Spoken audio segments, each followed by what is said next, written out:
한국이 우위라니 무슨 말도 안 되는 소리를 해. 자신만만하던 일본이 한국에 완전 역전당하고 피눈물을 흘리고 있습니다. 강대국들이 모두 일본의 등을 돌려버린 결정적인 계기가 있었는데 도대체 무슨 일인지 바로 알아보겠습니다. 제 이름은 사카모토 렌지입니다. 올해 48이고요. 일본 내각부 경제안보 담당 심의관으로 일하고 있죠. 지금은 새벽 2시입니다. 도쿄 내각부 지하 3층 경제안보 상황실에서 저는 스크린 앞에 서 있었어요. 화면에는 중동 상공 야간 영상이 떠 있었고 붉은 점 11개가 동시에 사라지는 장면이 반복 재생되고 있었습니다. 미군 무인 공격기 11대가 격추된 거였죠. 저는 그 영상을 3번째 보고 있었어요. 옆에서 방위성 연락관 이시다가 서류를 넘기며 말했습니다. 사카모토 심의관님, 문제는 격추 자체가 아닙니다. 저는 이시다를 바라봤어요. 그럼 뭡니까? 미군 태평양 사령부가 방금 최고 등급 경고를 보내왔습니다. 현재 드론 손실 보충 속도가 실전 손실 속도를 따라가지 못한다는 내용입니다. 저는 그 말을 듣는 순간 등이 차가워지는 걸 느꼈습니다. 보충이 안 된다고요? 네. 그래서 긴급 생산 거점 확보가 필요하다고 합니다. 회의실 문이 열렸어요. 일본 방산업계 간부 5명이 들어왔죠. 맨 앞에 선 사람은 미쓰비시중공업 전무 오카다였습니다. 그는 자리에 앉자마자 자신만만한 목소리로 말했어요. 결국 일본 정밀 기술 없이는 미국도 못 버티는 겁니다. 저는 고개를 끄덕였죠. 오카다 전무의 말이 맞았어요. 일본은 지난 50년 동안 미국 군수산업의 핵심 파트너였습니다. 드론 엔진 부품의 30%가 일본 기술로 만들어졌고요. 미국 군사위성 센서도 일본 광학기술 없이는 불가능했죠. 오카다 전무가 서류를 펼쳤습니다. 우리 미쓰비시가 48시간 안에 생산라인 전환 계획을 제출하겠습니다. 승인 절차만 빠르게 진행해 주십시오. 저는 메모를 하려다 손을 멈췄어요. 승인 절차가 얼마나 걸립니까? 최소 2주는 필요합니다. 방위성 승인, 경제산업성 승인, 총리실 승인까지 거쳐야 하니까요. 그 옆에 앉았던 가와사키중공업 상무가 덧붙였어요. 품질 검증 기간도 필요합니다. 우리 일본 기술은 정확하니까요. 급하게 만들어서 결함 나는 것보다 확실하게 하는 게 낫습니다. 저는 그 말에 동의했어요. 일본 방산업계는 언제나 그렇게 움직여왔거든요. 정확하고 철저하게요. 바로 그때 상황실 전면 스크린이 깜빡이며 화상회의 화면으로 전환됐습니다. 미국 국방부였어요. 화면 속에는 미군 장성 1명이 앉아 있었죠. 그의 계급장이 뚜렷하게 보였습니다. 저는 자리에서 일어났어요. 다들 긴장한 표정이었죠. 미군 장성이 입을 열었습니다. 일본 측 여러분, 긴급 상황 공유드립니다. 태평양 전구 드론 재고가 72시간 내 바닥날 예정입니다. 오카다 전무가 앞으로 몸을 숙였어요. 장군님, 저희 일본 생산망이 즉시 대응하겠습니다. 그런데 장성의 대답은 예상 밖이었습니다. 감사합니다만 이미 결정된 사항입니다. 저는 이마에 땀이 맺히는 걸 느꼈어요. 무슨 뜻입니까? 아시아 긴급 드론 생산 거점은 대한민국 부산으로 확정됐습니다. 회의실이 완전히 조용해졌습니다. 오카다 전무의 얼굴이 굳었어요. 저는 스크린을 멍하니 바라봤죠. 한국이라고요? 네. 48시간 전 한국 정부와 긴급 군수협정을 체결했습니다. 현재 부산 생산라인이 가동 준비 중입니다. 오카다 전무가 자리에서 벌떡 일어났어요. 장군님, 그건 말이 안 됩니다. 일본이 기술력에서 훨씬 앞서 있지 않습니까? 한국은 드론 엔진 핵심 부품조차 자체 생산 못하는 나라 아닙니까? 미군 장성이 잠시 침묵했습니다. 그러다 천천히 대답했어요. 기술력은 중요합니다. 그러나 지금 전선에 필요한 건 속도입니다. 일본은 아직 승인 회의 중이지만 한국은 이미 생산 중입니다. 저는 그 말을 듣는 순간 손이 떨렸어요. 이미 생산 중이라고요? 네. 오늘 새벽부터 시작했습니다. 오카다 전무가 책상을 쳤습니다. 말도 안 됩니다. 한국 생산 라인은 품질 검증도 안 됐을 텐데요. 설계도조차 제대로 이해했는지 의심스럽습니다. 장성이 고개를 저었어요. 검증은 이미 끝났습니다. 48시간 전 샘플 테스트 통과했고요. 지금 생산 중인 첫 배치가 72시간 후 태평양 전구로 투입됩니다. 회의실에서 누군가 낮은 신음을 냈어요. 저는 그게 제 목소리였다는 걸 나중에야 깨달았죠. 가와사키 상무가 억지로 웃으며 말했습니다. 장군님, 한국은 빠르게 만들 순 있어도 정밀도는 일본을 못 따라옵니다. 전장에서 오작동 나면 누가 책임집니까? 장성의 표정이 차갑게 굳었어요. 그건 우리가 판단할 문제입니다. 오카다 전무가 다시 말했습니다. 장군님, 그럼 일본은 어떻게 됩니까? 일본 측 제안은 검토 대상에 남아 있습니다. 그러나 현 시점에서 우선순위는 한국입니다. 화상회의가 끊겼어요. 스크린이 꺼지는 순간 회의실 전체가 암흑 속에 잠긴 것 같았습니다. 오카다 전무가 자리에 주저앉았어요. 그의 옆에 앉았던 가와사키 상무가 중얼거렸죠. 한국은 자동차나 빨리 만드는 나라일 뿐인데 정밀 군수품은 차원이 다른 문제입니다. 저는 그 말을 듣고 고개를 들었습니다. 창밖으로 도쿄의 야경이 보였어요. 새벽 3시가 가까워지고 있었죠. 이시다가 제 옆으로 다가왔습니다. 사카모토 심의관님, 어떻게 하시겠습니까? 저는 한참 생각했어요. 그리고 천천히 대답했죠. 한국으로 가야겠습니다. 직정이요? 네. 제 눈으로 확인해야 합니다. 한국이 정말 저 속도로 움직이는지 아니면 미국을 속이고 있는지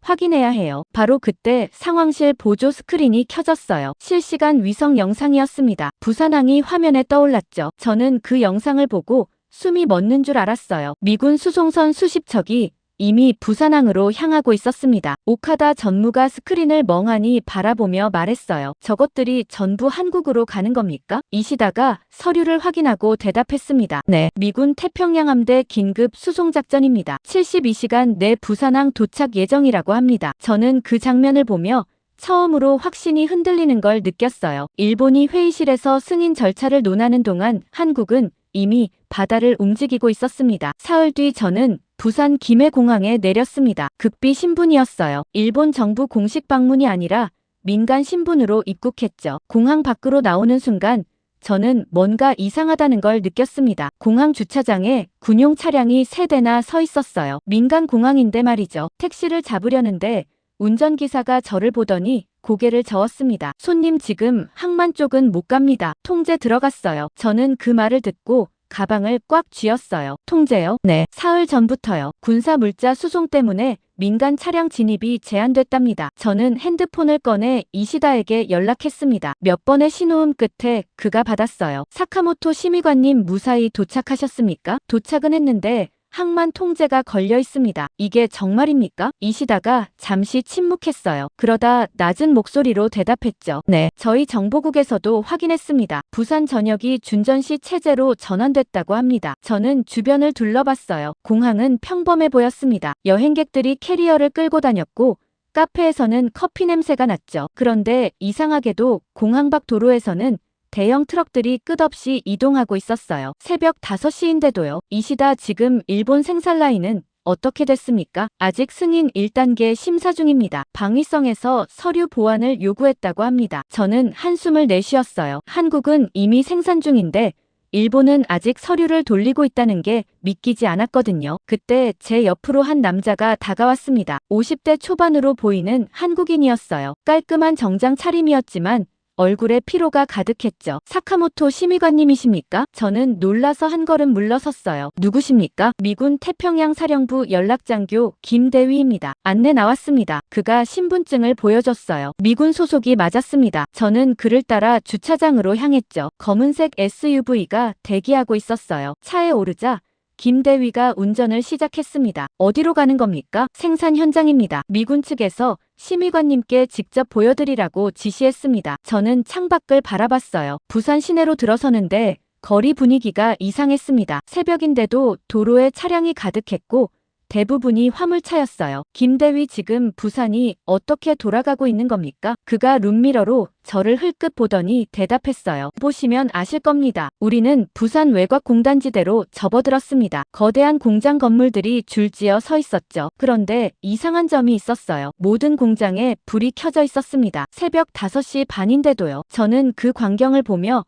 뭔가 잘못됐다는 생각이 들었어요. 차가 한 공장 앞에 멈췄습니다. 입구에 경비 초소가 있었고 무장한 경비원 2명이 서 있었어요. 김대위가 신분증을 제시하자 철문이 열렸죠. 우리는 공장 내부로 들어갔습니다. 그리고 저는 그 순간 제가 본 것을 믿을 수 없었어요. 자동차 생산 라인이었습니다. 정확히는 자동차 생산 라인이었던 곳이었죠. 컨베이어 벨트 위에는 자동차 차체 대신 드론 동체가 놓여 있었어요. 수십 대가 동시에 조립되고 있었습니다. 저는 걸음을 멈추고 그 광경을 한참 바라봤어요. 김대위, 이게 대체 언제 바뀐 겁니까? 사흘 전입니다. 사흘요? 네. 미군 협정 체결 직후 48시간 만에 라인 전환 완료했습니다. 저는 그 말을 듣고 다리에 힘이 빠지는 걸 느꼈어요. 일본이었다면 라인 전환 계획 수립에만 한 달은 걸렸을 겁니다. 그런데 한국은 이틀 만에 끝냈다는 거였죠. 작업장 중앙에 한 남자가 서 있었습니다. 작업복 차림의 중년 남자였어요. 그는 용접기를 들고 직접 드론 동체 접합부를 검사하고 있었죠. 김대위가 저를 그에게 안내했습니다. 윤태성 본부장님, 일본 측 참관인 모시고 왔습니다. 윤태성이라는 남자가 고개를 들었어요. 그의 얼굴에는 땀이 흘러내리고 있었습니다. 손에는 기름때가 가득했고요. 그가 용접 마스크를 벗으며 저를 바라봤죠. 일본에서 오셨습니까? 저는 고개를 끄덕였어요. 내각부 경제안보 담당 사카모토입니다. 윤태성이 짧게 고개를 숙였습니다. 그러다 다시 드론 동체 쪽으로 시선을 돌렸어요. 그는 작업자 한 명을 불러 뭐라고 지시했고 작업자는 곧바로 용접 작업에 들어갔죠. 저는 그 장면을 보며 이상하다고 느꼈습니다. 보통 생산 책임자는 현장에 직접 나오지 않거든요. 그런데 윤태성은 작업복을 입고 직접 용접 상태를 확인하고 있었어요. 바로 그때 미군 장교 한 명이 다가왔습니다. 계급장을 보니 중령이었어요. 그가 윤태성에게 물었습니다. 48시간 안에 3,000대 생산 가능합니까? 윤태성은 설계도를 내려다본 채 대답했어요. 72시간이면 태평양 물량까지 맞춥니다. 저는 그 대답을 듣고 헛웃음이 나왔습니다. 3,000대도 모자라 태평양 물량까지요? 말도 안 됐어요. 일본 최대 생산 라인도 그 속도는 불가능했거든요. 저는 핸드폰을 꺼내 이시다에게 긴급 문자를 보냈습니다. 한국 생산 속도 과장됐음. 현장 확인 결과 무리한 일정으로 곧 사고 발생 예상. 그런데 문자를 보내고 몇 분 뒤 이시다에게서 답장이 왔어요. 심의관님 긴급 상황입니다. 일본 군수공장 승인 절차 문제로 생산 전면 중단됐습니다. 저는 그 문자를 보고 주저앉을 뻔했어요. 미군 중령이 다시 윤태성에게 물었습니다. 품질은 보장됩니까? 윤태성이 처음으로 미군 장교를 똑바로 바라봤어요. 저희는 자동차를 1분에 한 대씩 만들어 왔습니다. 드론은 자동차보다 단순합니다. 그 말에는 자신감이 아니라 확신이 담겨 있었어요. 저는 그 순간 뭔가 잘못 흘러가고 있다는 걸 느꼈습니다. 윤태성이 저를 향해 고개를 돌렸죠. 사카모토 심의관님 직접 보시겠습니까? 뭘요? 한국이 왜 선택됐는지요? 저는 그의 눈을 마주쳤어요. 그 눈빛에는 오만함도 없었고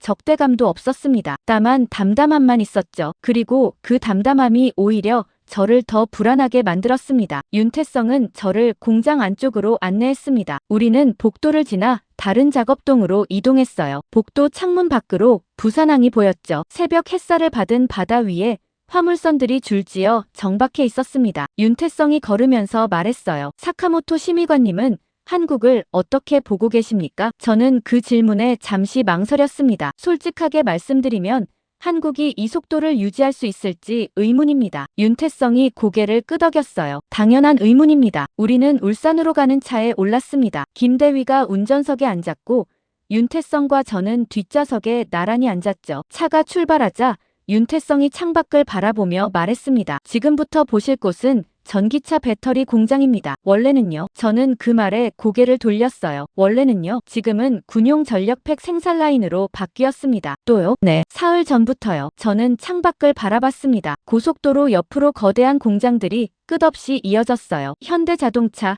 LG, 삼성 계열사 간판들이 스쳐 지나갔죠. 그리고 모든 공장에서 연기가 피어오르고 있었습니다. 1시간 뒤 우리는 울산 외곽공단에 도착했습니다. 전기차 배터리 공장이라는 간판이 걸린 거대한 건물 앞에서 차가 멈췄어요. 입구에는 역시 경비 초소가 있었고 군 차량 2대가 주차되어 있었습니다. 윤태성이 먼저 내렸고 저도 따라 내렸죠. 공장 안으로 들어서는 순간 저는 숨이 막히는 걸 느꼈어요. 축구장 5개를 합친 것보다 넓은 공간이었습니다. 천장은 20m는 좋게 넘어 보였고요. 그런데 그 거대한 공간이 완전히 다른 모습으로 바뀌어 있었어요. 원래 배터리 셀 조립 라인이었을 곳에는 군용 전력팩 케이스들이 쌓여 있었습니다. 수천 개가 넘어 보였어요. 작업자들이 포크레인을 몰고 다니며 완성된 전력팩을 운반하고 있었죠. 저는 그 광경을 보며 현기증이 날 것 같았습니다. 윤태성 본부장님, 이게 언제 바뀐 겁니까? 나흘 전입니다. 나흘요? 미군 협정 체결 다음 날부터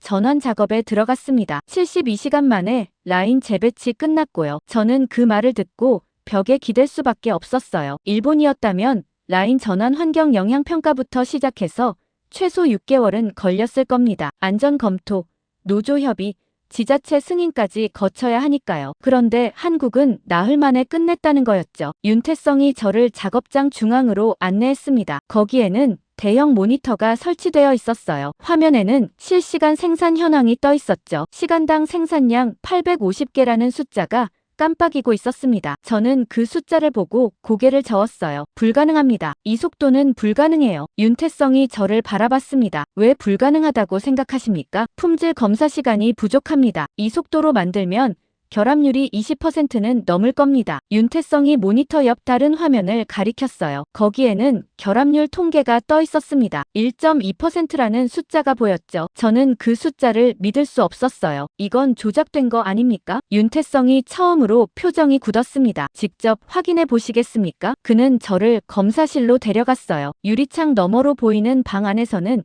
작업자 10명이 전력팩을 하나하나 검사하고 있었습니다. 각 전력팩마다 센서를 연결해 전압과 출력을 측정하고 있었죠. 윤태성이 말했습니다. 저희는 모든 제품을 전수 검사합니다. 샘플 검사가 아니라요. 전수 검사요? 그럼 생산 속도가 느려지지 않습니까? 느려지지 않습니다. 검사 인력을 3배로 늘렸으니까요. 저는 그 대답을 듣고 할 말을 잃었어요. 검사 인력을 3배로 늘린다는 건 비용이 3배로 든다는 뜻이었거든요. 일본 기업이라면 절대 받아들일 수 없는 방식이었죠. 우리는 다시 차에 올랐습니다. 이번에는 창원으로 향한다고 했어요. 조선소를 보여주겠다고 윤태성이 말했죠. 차 안에서 저는 핸드폰을 확인했습니다. 이시다에게서 또 메시지가 와 있었어요. 심의관님, 일본 총리실에서 긴급 대책회의 소집했습니다. 한국 생산 속도에 대한 대응 방안 논의 중입니다. 저는 답장을 보냈어요. 한국 시스템 파악 중. 그러나 예상보다 훨씬 체계적임, 우려됨. 창원 조선소에 도착한 건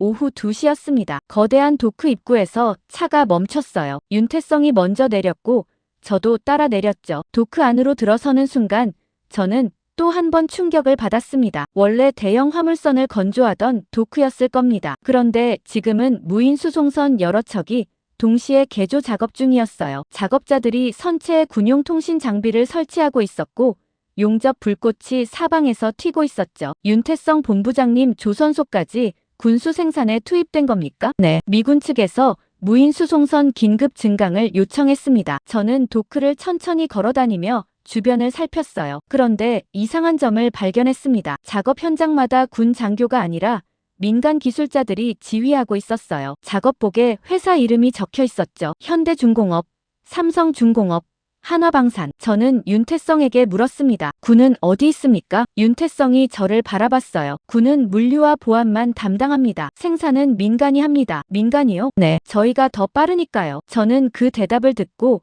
온몸에 소름이 돋는 걸 느꼈습니다. 일본은 군수 생산에 반드시 방위성 감독관이 배치되고 모든 공정마다 승인을 받아야 했어요. 그게 안전을 보장하는 방식이라고 믿었죠. 그런데 한국은 군이 빠지고 민간이 직접 돌리고 있었습니다. 윤태성 본부장님, 도대체 누가 이런 시스템을 만든 겁니까? 윤태성이 바다를 바라보며 대답했어요. 아무도 만들지 않았습니다. 그냥 살아남으려고 움직이다 보니 이렇게 됐습니다. 무슨 뜻입니까? 1997년 외환위기 때 한국은 하루아침에 망할 뻔했습니다. 공장들이 문을 닫았고 사람들이 거리로 나왔죠. 그때 우리가 배운 건 하나였어요. 멈추면 죽는다는 것. 저는 그 말을 듣고 아무 대답도 하지 못했습니다. 바로 그 순간 도크 한쪽에서 갑자기 불길이 치솟았어요. 폭발음과 함께 검은 연기가 피어올랐죠. 작업자들이 비명을 지르며 달려나왔습니다. 저는 본능적으로 뒤로 물러섰어요. 윤태성은 오히려 현장 쪽으로 뛰어갔습니다. 미군 장교 한 명이 무전기를 꺼내 소리쳤어요. 즉시 생산 중단하라. 현장 대피 명령 발동한다. 저는 그 명령을 듣고 안도했습니다. 역시 무리한 속도의 한계가 드러난 거였어요. 한국 시스템도 결국 여기까지였구나 싶었죠. 그런데 윤태성이 무전기를 가로막으며 소리쳤습니다. 대피하지 마십시오. 화재 진압 후 작업 재개합니다. 미군 장교가 황당하다는 표정으로 윤태성을 바라봤어요. 지금 무슨 소리 하는 겁니까? 안전규정상 즉시 중단입니다. 윤태성이 그 장교를 똑바로 바라보며 말했습니다. 이 생산 라인이 멈추면 72시간 후 태평양 전선에 드론이 도착하지 않습니다. 그럼 누가 책임집니까? 장교가 할 말을 잃었어요. 윤태성은 현장 작업자들에게 소리쳤습니다. 인근 자동차 공장으로 라인 이동 준비. 4시간 안에 재가동한다. 저는 그 광경을 보며 믿을 수 없다는 표정을 지었습니다. 지금 화재가 난 공장을 버리고 다른 곳으로 옮기겠다는 겁니까? 윤태성이 저를 향해 고개를 돌렸어요. 그의 얼굴에는 땀과 그을음이 뒤섞여 있었습니다. 사카모토 심의관님, 일본이었다면 어떻게 하셨겠습니까? 저는 대답하지 못했어요. 일본이었다면 사고 조사에 최소 이틀, 라인 복구에 2주는 걸렸을 겁니다. 윤태성이 다시 현장으로 뛰어갔습니다. 그의 뒷모습을 보며 저는 처음으로 공포에 가까운 감정을 느꼈어요. 한국은 멈추지 않을 작정이었습니다. 4시간 뒤 저는 부산 외곽 자동차 공장 앞에 서 있었습니다. 해가 기울고 있었어요. 윤태성이 약속한 시간이었죠. 저는 솔직히 믿지 않았습니다. 화재가 난 생산 라인을 4시간 만에 다른 곳으로 옮긴다는 게 가능할 리 없었거든요. 그런데 공장 정문이 열리고 대형 트레일러 10대가 줄지어 들어오는 걸 보는 순간 저는 할 말을 잃었어요. 트레일러마다 생산 장비들이 실려 있었습니다. 용접기, 조립대, 검사 장비까지요. 윤태성이 제 옆에 나타났습니다. 그의 얼굴에는 여전히 그을음이 묻어 있었고 작업복은 땀으로 흠뻑 젖어 있었어요. 사카모토 심의관님, 들어가 보시겠습니까? 저는 고개를 끄덕이고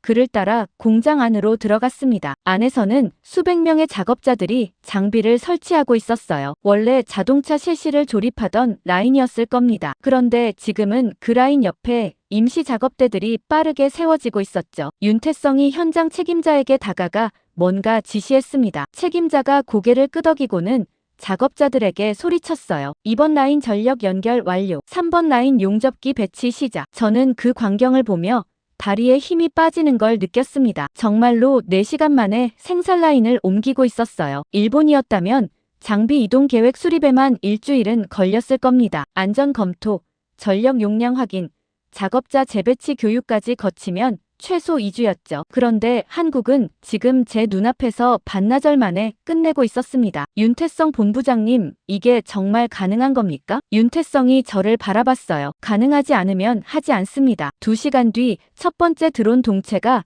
새 라인에서 조립되기 시작했습니다. 저는 그 장면을 지켜보며 핸드폰을 꺼냈어요. 이시다에게 전화를 걸었죠. 몇 번의 신호음 끝에 그가 받았습니다. 사카모토 심의관님, 어떻습니까? 이시다, 일본으로 돌아가야 할 것 같습니다. 왜요? 제가 본 걸 직접 보고해야 합니다. 한국은 우리가 생각한 나라가 아니에요. 이시다가 잠시 침묵했어요. 그러다 낮은 목소리로 말했습니다. 심의관님, 도쿄에서 큰일 났습니다. 무슨 일입니까? 사우디아라비아 국방특사단이 한국을 비밀 방문했다는 첩보가 들어왔습니다. 저는 그 말을 듣고 전화기를 꽉 쥐었어요. 사우디가요? 네. 그리고 일본 정부도 대표단을 급히 파견했습니다. 서울에서 회담이 열린다고 합니다. 저는 창밖을 바라봤습니다. 부산 야경이 펼쳐져 있었어요. 수많은 공장에서 불빛이 새어나오고 있었죠. 이시다, 제가 서울로 가겠습니다. 심의관님이요? 네. 이 회담에 참관해야 합니다. 다음 날 아침 저는 서울행 KTX에 올랐습니다. 윤태성도 같은 열차를 탔어요. 그는 여전히 작업복 차림이었지만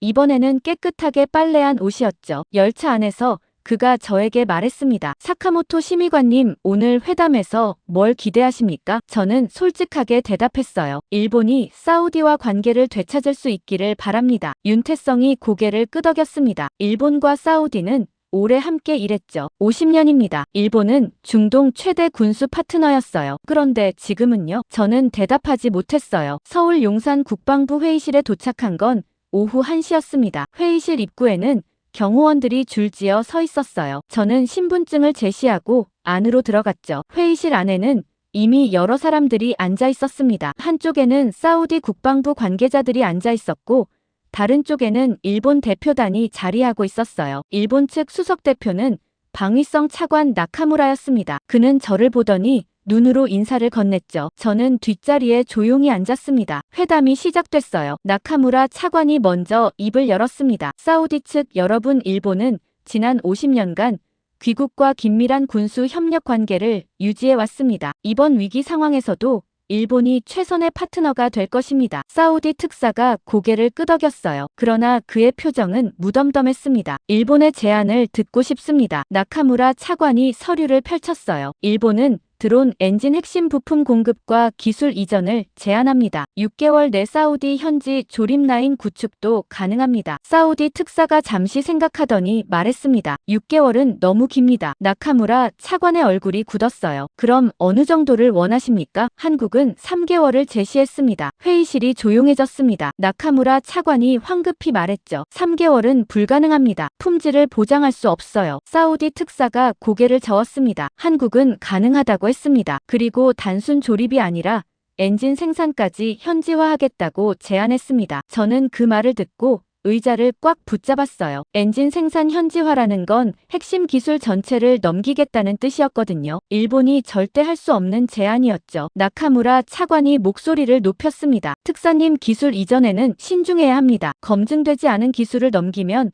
나중에 문제가 생깁니다. 사우디 특사가 나카무라 차관을 똑바로 바라봤어요. 차관님, 한 가지 여쭙겠습니다. 말씀하십시오. 일본은 사우디에 무엇을 팔려고 오셨습니까? 나카무라 차관이 당황한 표정을 지었어요. 드론 생산 기술과 부품을요. 특사가 고개를 저었습니다. 한국은 기술을 팔러 온 게 아닙니다. 생산 시스템 자체를 같이 만들자고 했습니다. 저는 그 말을 듣는 순간 등에서 식은땀이 흐르는 걸 느꼈습니다. 나카무라 차관이 억지로 미소를 지으며 말했어요. 특사님, 그건 단순한 말장난 아닙니까? 결국 같은 겁니다. 특사가 서류 한 장을 테이블 위에 올려놓았습니다. 한국이 제안한 계획서입니다. 사우디 현지에 드론 생산 도시를 짓겠다고 했습니다. 공장, 연구소, 교육센터까지 포함해서요. 그리고 10년간 한국 기술자들이 상주하며 사우디 인력을 직접 교육하겠다고 했습니다. 회의실 일본 측 좌석에서 누군가 작은 신음을 냈어요. 저는 그게 제 목소리라는 걸 깨달았죠. 나카무라 차관이 마지막으로 물었습니다. 특사님, 그럼 일본의 제안은 어떻게 되는 겁니까? 사우디 특사가 자리에서 일어났어요. 일본의 50년 파트너십에 감사드립니다. 그러나 지금 저희에게 필요한 건 파트너십이 아니라 생존입니다. 그리고 한국은 그 방법을 알고 있습니다. 특사가 회의실을 나갔습니다. 사우디 측 관계자들도 모두 일어나 뒤따라 나갔어요. 회의실에는 일본 대표단만 남았죠. 나카무라 차관이 테이블에 주저앉았습니다. 그의 옆에 앉았던 방산기업 대표가 중얼거렸어요. 말도 안 됩니다. 한국이 우리보다 나은 게 뭡니까? 바로 그 순간 회의실 문이 열리고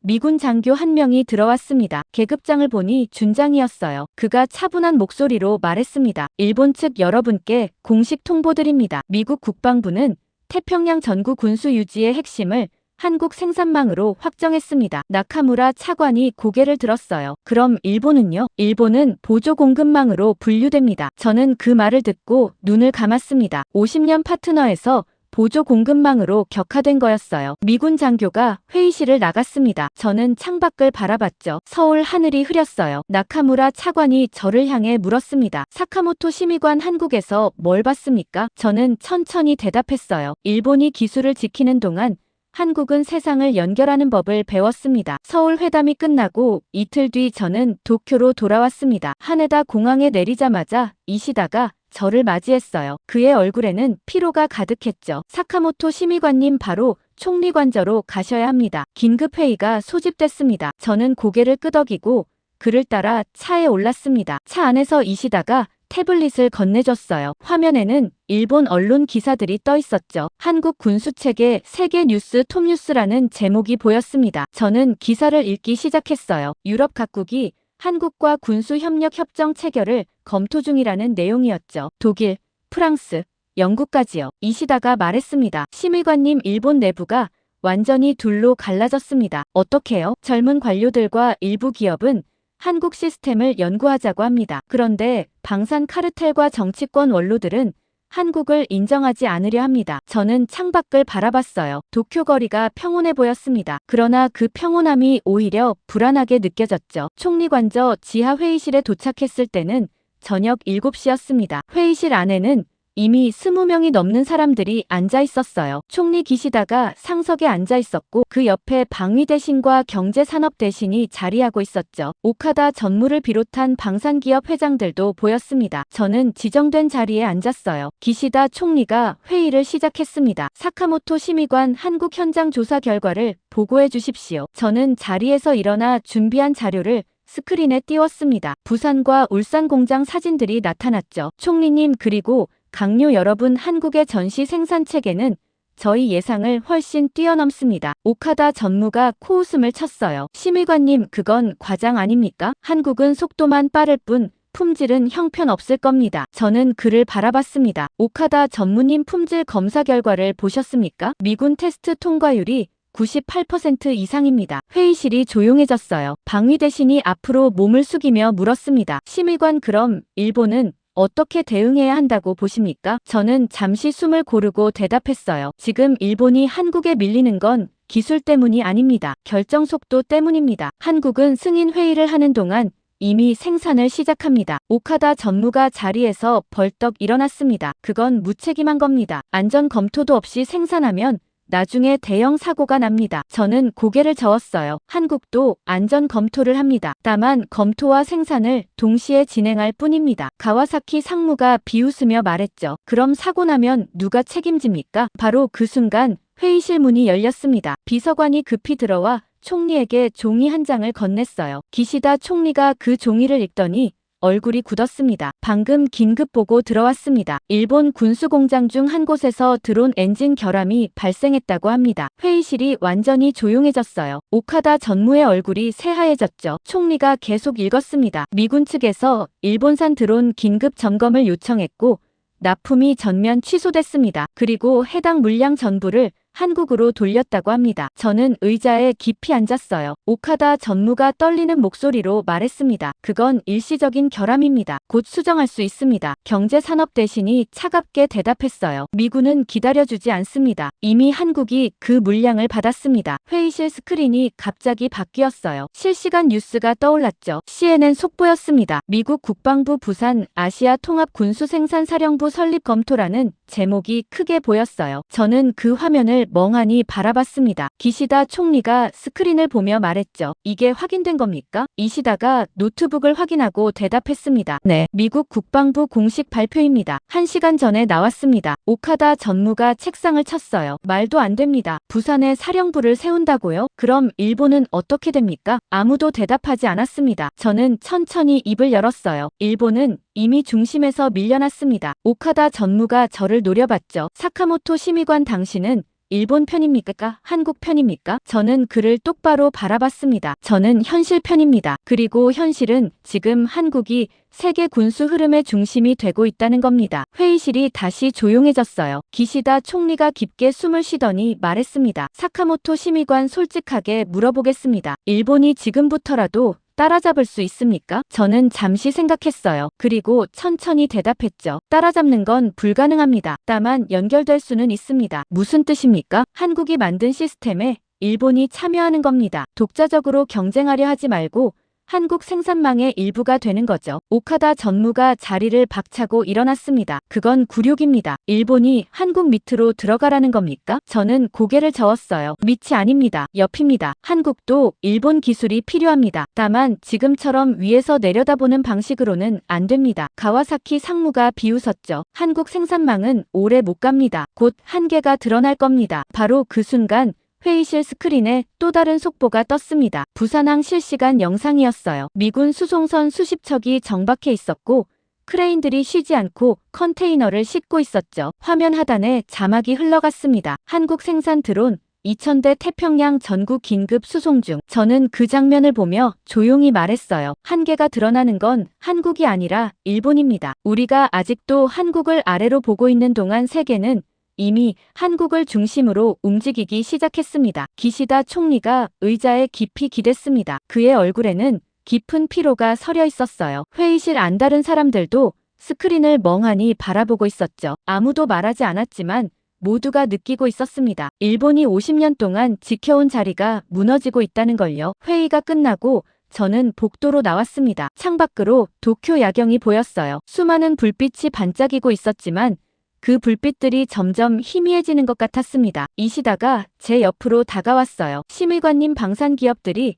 심의관님을 공격할 겁니다. 저는 고개를 끄덕였죠. 알고 있습니다. 그래도 말씀하셨습니까? 말해야 했습니다. 누군가는 진실을 말해야 하니까요. 이시다가 잠시 침묵하더니 말했습니다. 심의관님, 한국에서 뭘 보셨습니까? 저는 창밖을 바라보며 대답했어요. 멈추지 않는 나라를 봤습니다. 일본은 완벽함을 추구하느라 멈춰섰지만 한국은 불완전하더라도 계속 움직였습니다. 그리고 전쟁은 완벽한 쪽이 아니라 멈추지 않는 쪽 편을 듭니다. 이시다가 아무 말도 하지 않았어요. 저는 복도를 천천히 걸어 나왔습니다. 그날 밤 저는 집으로 돌아가지 않고 사무실에 남았어요. 책상 위에는 한국 출장 보고서가 놓여 있었습니다. 저는 그 보고서를 오래 바라봤죠. 그리고 마지막 장에 한 문장을 추가했습니다. 일본은 기술을 지켰지만 한국은 세계를 움직이는 속도를 만들었다. 사흘 뒤 저는 다시 부산행 비행기에 올랐습니다. 이번에는 공식 방문이 아니었어요. 윤태성에게 직접 전화를 걸어 만남을 요청했죠. 그는 잠시 침묵하더니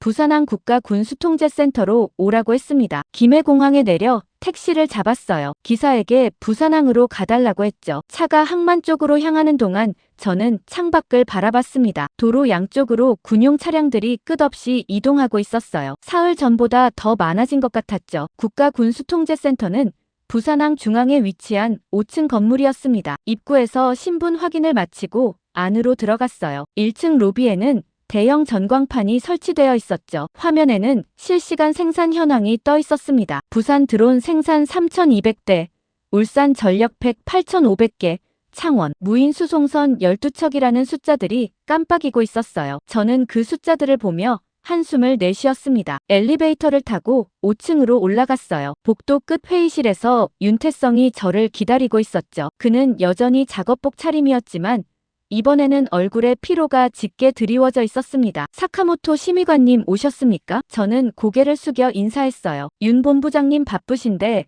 시간 내주셔서 감사합니다. 윤태성이 의자를 권했습니다. 우리는 마주 앉았어요. 회의실 창문 너머로 부산항 전경이 보였죠. 수십 척의 화물선들이 정박해 있었고 크레인들이 쉬지 않고 움직이고 있었습니다. 윤태성이 먼저 입을 열었어요. 일본 상황이 어렵다고 들었습니다. 저는 고개를 끄덕였죠. 방산기업들이 저를 공격하고 있습니다. 한국에 넘어갔다고요. 윤태성이 잠시 저를 바라봤습니다. 심의관님은 왜 다시 오셨습니까? 저는 창밖을 바라보며 대답했어요. 한 가지 묻고 싶은 게 있어서입니다. 윤태성이 차를 따라 제 앞에 놓으며 말했죠. 무엇이든 물어보십시오. 저는 잠시 망설이다 입을 열었습니다. 한국은 어떻게 이런 나라가 되었습니까? 윤태성이 차잔을 들어 천천히 차를 마셨어요. 그러다 창밖을 바라보며 대답했죠. 제가 25이었을 때 이야기를 해드려도 되겠습니까? 저는 고개를 끄덕였습니다. 1970년대 초반이었습니다. 저는 부산공단에서 엔지니어로 일했어요. 박정희 시대였죠. 그때 한국은 아무것도 없었습니다. 기술도 자본도 없었어요. 다만 하나만 있었죠. 윤태성이 잠시 말을 멈췄습니다. 저는 그가 계속 말하기를 기다렸어요. 살아야 한다는 절박함이었습니다. 우리는 가난했고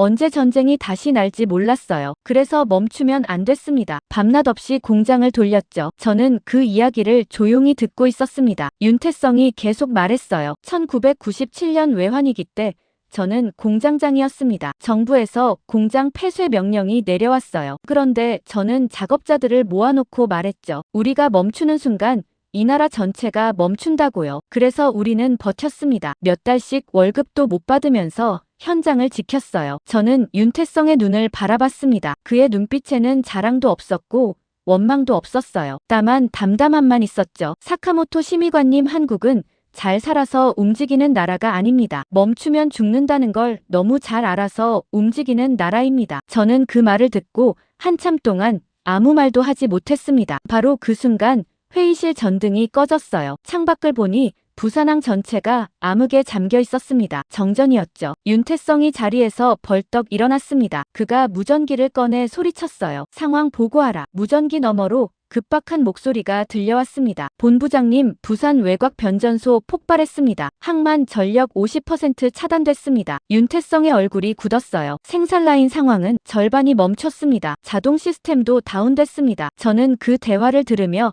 창밖을 바라봤습니다. 어둠 속에서 비상등만 깜빡이고 있었어요. 윤태성이 복도로 뛰어나갔고 저도 그를 따라갔습니다. 1층 통제실로 내려가니 수십 명의 직원들이 모니터 앞에 앉아 있었어요. 그런데 모니터 절반이 꺼져 있었죠. 미군 장교 한 명이 윤태성에게 다가왔습니다. 계급장을 보니 대령이었어요. 윤 본부장 즉시 생산 중단하십시오. 항만 봉쇄 명령 내립니다. 윤태성이 고개를 저었어요. 대령님, 멈출 수 없습니다. 미군 대령이 목소리를 높였죠. 지금 해킹 가능성이 있습니다. 시스템 전체가 공격당한 겁니다. 윤태성이 통제실 직원들을 향해 소리쳤습니다. 비상수동전환 매뉴얼 가동. 전국 공장 책임자들에게 직접 연락한다. 직원들이 일제히 전화기를 들었어요. 저는 그 광경을 보며 놀랐습니다. 자동 시스템이 다운됐는데 수작업으로 전환한다는 거였죠. 윤태성이 마이크를 잡고 방송을 시작했어요. 전국 생산기지 책임자들 들으십시오. 지금부터 수동 생산 체제로 전환합니다. 비상 발전기 가동하고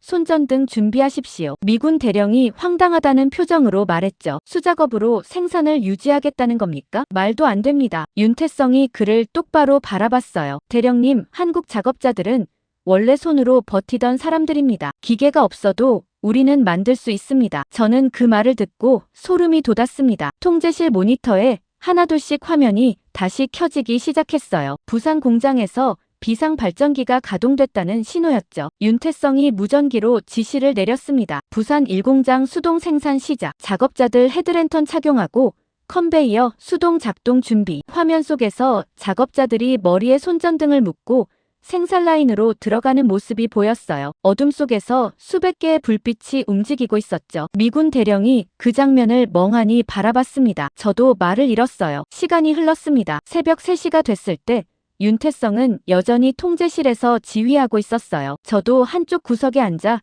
그 광경을 지켜보고 있었죠. 윤태성의 얼굴에는 땀이 흐르고 있었지만 그는 멈추지 않았습니다. 새벽 5시에 정전이 복구됐습니다. 항만 전체에 다시 불이 들어왔어요. 통제실 모니터에 생산 현황이 떴죠. 밤새 수작업으로 드론 500대가 추가 생산됐다는 숫자가 보였습니다. 미군 대령이 윤태성에게 다가가 악수를 청했어요. 본부장님, 제가 잘못 봤습니다. 한국은 공장이 아니라 전쟁 그 자체를 움직이는 나라군요. 윤태성이 지친 표정으로 고개를 끄덕였습니다. 그리고 저를 향해 돌아섰어요. 사카모토 심의관님, 이제 아시겠습니까? 한국이 어떻게 이런 나라가 됐는지요. 저는 천천히 고개를 끄덕였습니다. 창밖으로 부산항에 아침 해가 떠오르고 있었어요. 미군 수송선 한 척이 출항 준비를 하고 있었죠. 저는 그 배를 바라보며 조용히 말했습니다. 일본은 기술을 지키려 했지만 한국은 살아남는 속도를 만들어버렸습니다. 윤태성이 아무 말 없이 저 옆에 섰습니다. 우리는 함께 창밖을 바라봤어요. 수송선이 천천히 부두를 떠나 바다로 나아가고 있었습니다. 그 배 안에는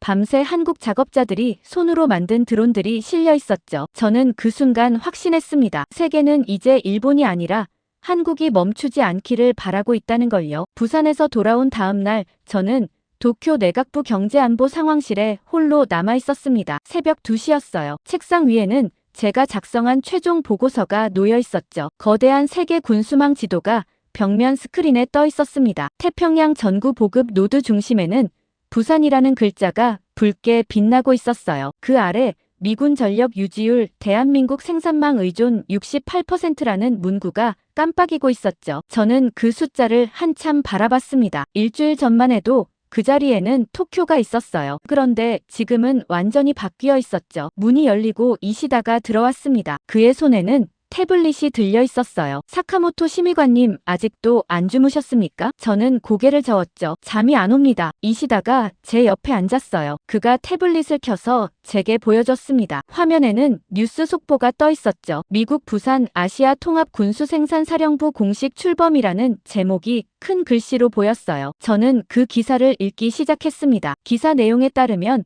미국 국방부가 오늘 오전 부산에서 공식 기념식을 개최한다고 했어요. 그리고 사우디아라비아, 아랍에미레이트, 독일, 프랑스, 영국이 한국과 공동생산 협정을 체결했다는 내용도 포함되어 있었죠. 이시다가 조용히 말했습니다. 심의관님, 일본 정치권에서는 여전히 한국 거품론을 이야기하고 있습니다. 저는 한숨을 내쉬었어요. 거품이 아닙니다. 이건 구조적 변화예요. 이시다가 창밖을 바라보며 물었죠. 심의관님은 일본이 어떻게 해야 한다고 보십니까? 저는 잠시 생각했습니다. 그리고 천천히 대답했어요. 인정해야 합니다. 세계 중심이 이동했다는 걸요. 스크린 화면이 바뀌었어요. 부산항 실시간 영상이 떠올랐습니다. 새벽인데도 항만 전체가 불야성이었어요. 크레인들이 쉬지 않고 컨테이너를 싣고 있었고 수송선들이 줄지어 대기하고 있었죠. 저는 그 광경을 보며 부산에서 목격했던 장면들을 떠올렸습니다. 어둠 속에서 손전등을 머리에 묶고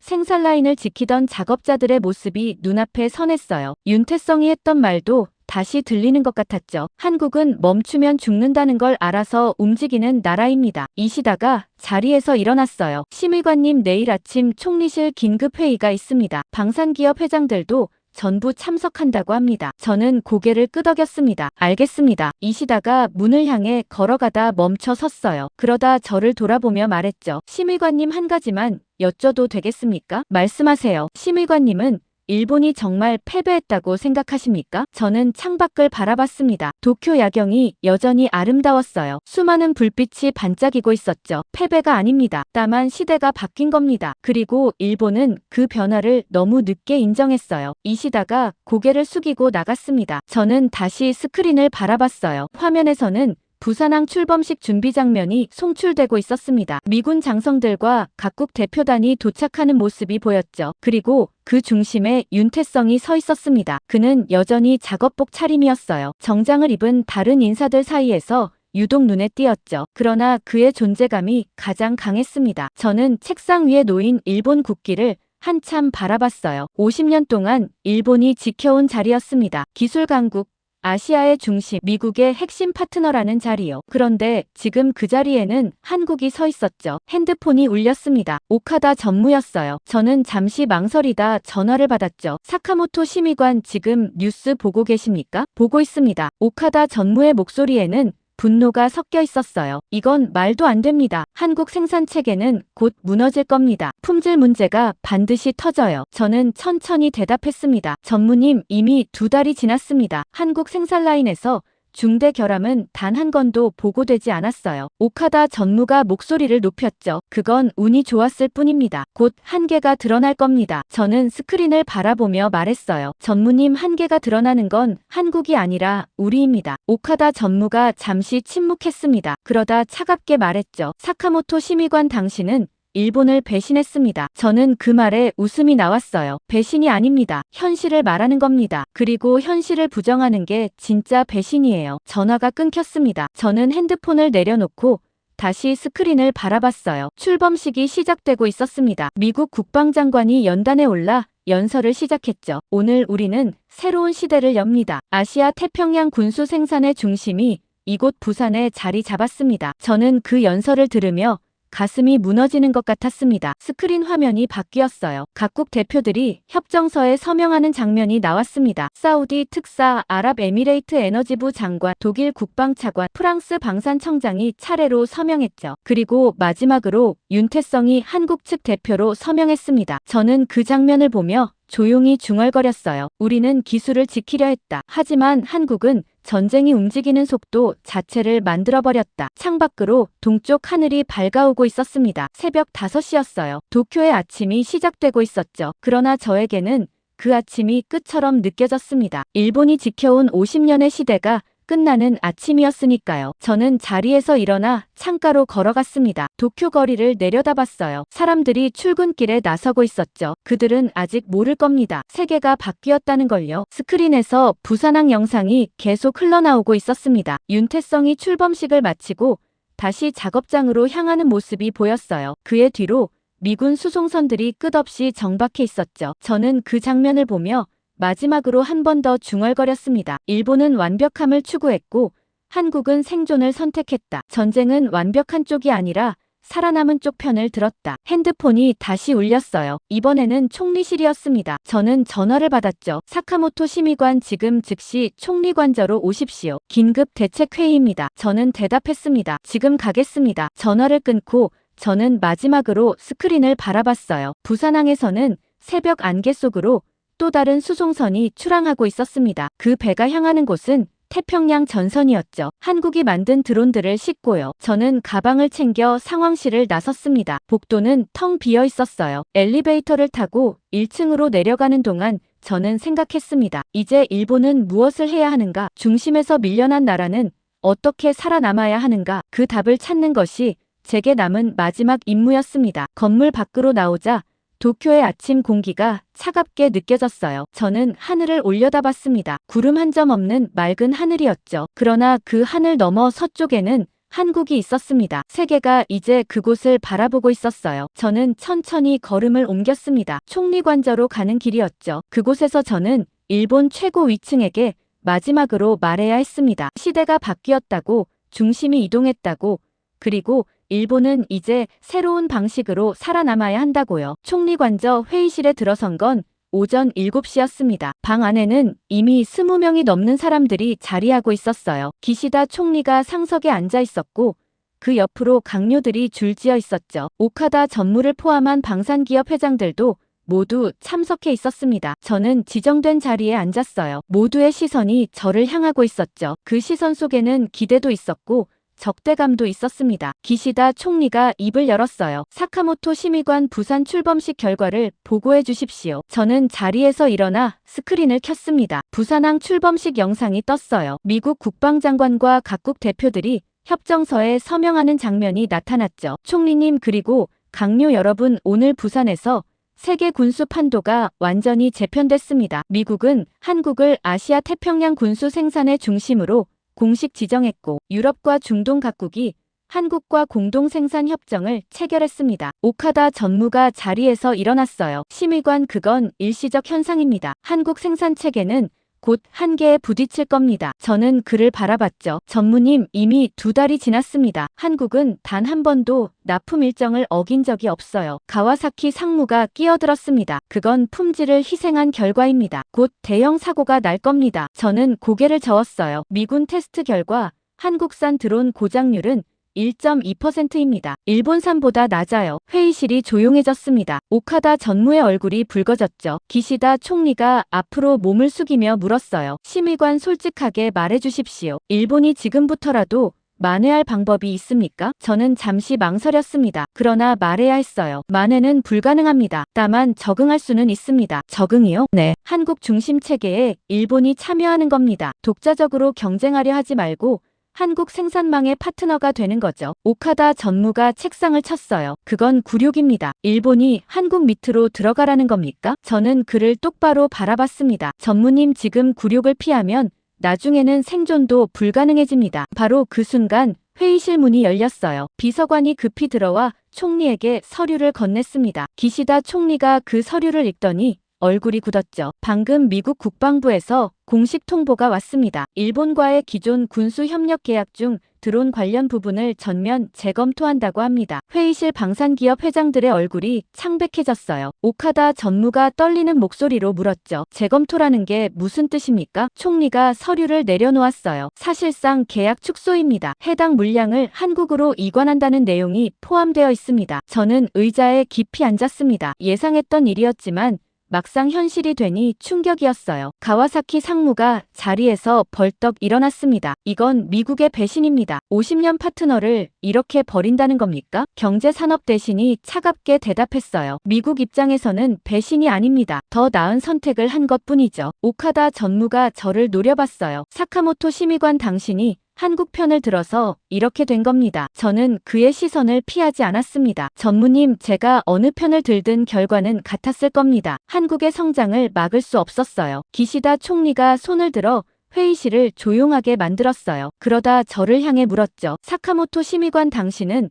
한국에서 무엇을 봤습니까? 구체적으로 말해주십시오. 저는 천천히 숨을 들이쉬었습니다. 그리고 입을 열었어요. 총리님, 저는 부산에서 정전 사태를 목격했습니다. 항만 전력이 절반 차단됐고 자동 생산 시스템이 다운됐죠. 미군은 즉시 생산 중단 명령을 내렸습니다. 회의실 사람들이 저를 주목했어요. 그런데 한국은 멈추지 않았습니다. 수천 명의 작업자들이 머리에 손전등을 묶고 밤새 수작업으로 생산 라인을 살렸어요. 그리고 다음날 아침 예정된 수송선이 정시에 출항했습니다. 오카다 전무가 비웃었죠. 그건 무모한 겁니다. 안전 규정도 무시하고요. 저는 고개를 저었어요. 무모한 게 아닙니다. 절박한 겁니다. 한국은 멈추면 죽는다는 걸 알고 있어요. 그래서 절대 멈추지 않는 겁니다. 기시다 총리가 잠시 생각하더니 물었습니다. 그럼 일본은 그 절박함이 없다는 말입니까? 저는 조심스럽게 대답했어요. 일본은 너무 오래 안정 속에 있었습니다. 완벽함을 추구하고 절차를 중시하는 게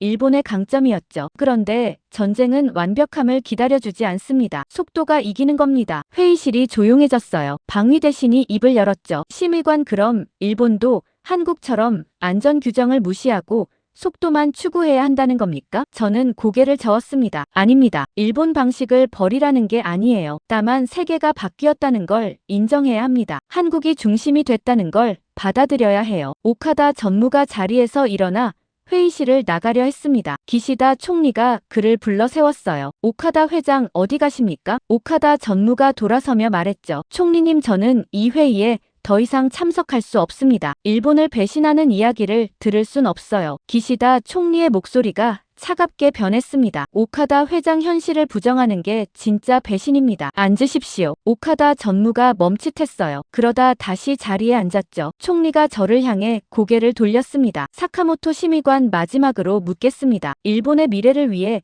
우리가 지금 당장 해야 할 일이 무엇입니까? 저는 회의실을 둘러봤어요. 모두가 저를 바라보고 있었습니다. 어떤 이들의 눈에는 기대가 있었고 어떤 이들의 눈에는 분노가 있었죠. 저는 천천히 입을 열었습니다. 인정입니다. 한국이 이겼다는 걸 인정하는 겁니다. 50년 동안 일본이 지켜온 자리를 한국이 가져갔다는 걸 받아들이는 거죠. 그리고 그 다음에 한국에게 손을 내미는 겁니다. 경쟁자가 아니라 파트너로서요. 회의실이 완전히 조용해졌습니다. 아무도 말하지 않았어요. 다만 스크린에서만 소리가 흘러나왔죠. 부산항 실시간 영상이었습니다. 수송선들이 끝없이 정박해 있었고 크레인들이 쉬지 않고 컨테이너를 싣고 있었어요. 기시다 총리가 깊게 숨을 쉬더니 말했습니다. 알겠습니다. 사카모토 심의관의 의견을 공식 보고서로 작성해 주십시오. 그리고 한국 측과 접촉 채널을 열겠습니다. 오카다 전무가 고개를 떨구었어요. 그의 옆에 앉았던 다른 방산기업 회장들도 침묵했죠. 그들은 알고 있었습니다. 시대가 끝났다는 걸요. 회의가 끝나고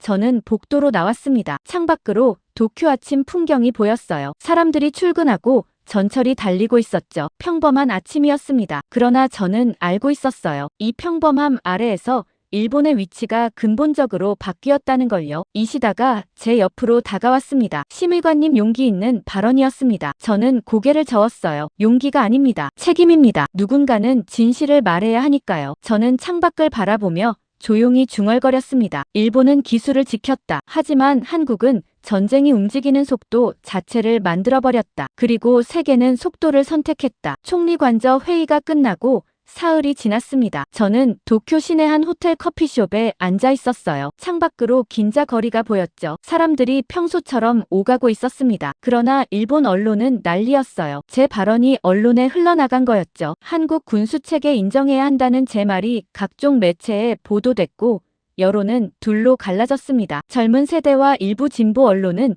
현실을 직시해야 한다며 저를 지지했어요. 그러나 보수 정치권과 방산업계는 저를 매국노라고 공격했죠. 핸드폰이 울렸습니다. 윤태성이었어요. 저는 잠시 망설이다 전화를 받았습니다. 윤 본부장님, 사카모토 심의관님, 일본 상황이 어렵다고 들었습니다. 저는 한숨을 내쉬었어요. 제가 예상했던 일입니다. 윤태성이 잠시 침묵했습니다. 그러다 조용히 말했죠. 심의관님, 한 가지 부탁이 있습니다. 무엇입니까? 부산으로 다시 와주실 수 있겠습니까? 저는 커피잔을 내려놓았어요. 왜죠? 미국 측에서 일본 대표와의 실무 협의를 제안했습니다. 심의관님이 오시면 좋을 것 같습니다. 저는 창밖을 바라봤어요. 긴자 거리 네온사인들이 밝게 빛나고 있었죠. 알겠습니다. 가겠습니다. 이틀 뒤 저는 다시 부산에 있었습니다. 이번에는 국가군수통제센터가 아니라 부산항 신설사령부 건물이었어요. 미군 아시아 통합군수생산사령부라는 간판이 입구에 걸려 있었죠. 경비 초소에서 신분 확인을 마치고 안으로 들어갔습니다. 로비는 넓고 깨끗했어요. 벽면에는 각국 국기가 걸려 있었죠. 미국, 한국,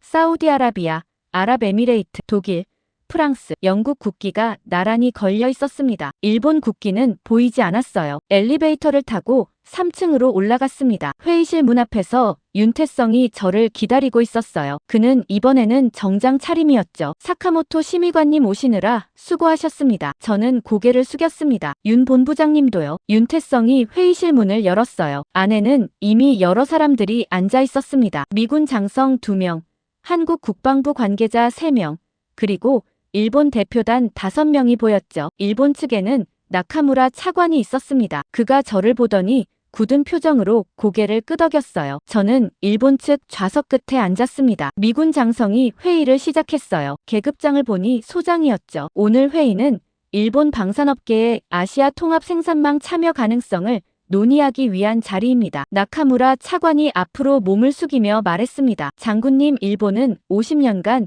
미국과 긴밀한 파트너였습니다. 이번 생산망에도 당연히 핵심 역할을 맡아야 합니다. 미군 장성이 서류를 펼쳤어요. 차관님, 일본의 기술력은 인정합니다. 그러나 현재 생산 속도가 우리 요구 수준을 따라오지 못하고 있습니다. 나카무라 차관의 얼굴이 굳었죠. 그건 일시적 문제입니다. 승인 절차만 간소화하면 즉시 개선됩니다. 윤태성이 조용히 입을 열었어요. 차관님, 승인 절차는 일본 내부 문제입니다. 미군과 저희가 기다릴 수 있는 시간은 없습니다. 나카무라 차관이 윤태성을 노려봤습니다. 본부장님, 한국도 처음엔 미숙했지 않습니까? 일본에게도 기회를 주십시오. 윤태성이 고개를 저었어요. 저희는 처음부터 완벽하지 않았습니다. 다만 멈추지 않았을 뿐입니다. 일본은 완벽함을 추구하느라 멈춰 있습니다. 나카무라 차관이 자리에서 일어났어요. 이건 모욕입니다. 일본을 무시하는 겁니까? 미군 장성이 손을 들어 차관을 제지했습니다. 차관님, 앉으십시오. 감정적으로 접근하면 안 됩니다. 나카무라 차관이 다시 앉았어요. 그의 옆에 앉았던 일본 방산기업 대표가 입을 열었죠. 장군님, 일본 기술 없이는